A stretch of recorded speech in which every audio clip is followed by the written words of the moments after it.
કોની પૂછે?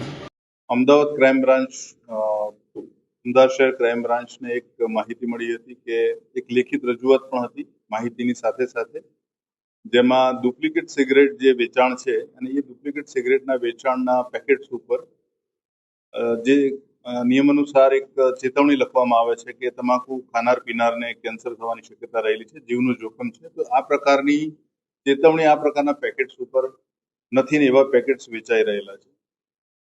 આજે માહિતી મળી અરસામાં જે ગોલ્ડફ્લેક અને માલબોરો કંપનીમાં ખાસ કરીને ગોલ્ડફ્લેક કંપનીના જે ડીલર હતા એ ડીલરને બોલાવીને આ વસ્તુ વેરીફાઈ કરતા એમણે કર્યું કે અમારી કંપનીની જે સિગરેટ્સ છે એની નકલી બનાવટો બજારમાં વેચાય છે અને એ અંગેની કાયદેસર કાર્યવાહી કરવા માટે એમણે રજૂઆત કરેલી.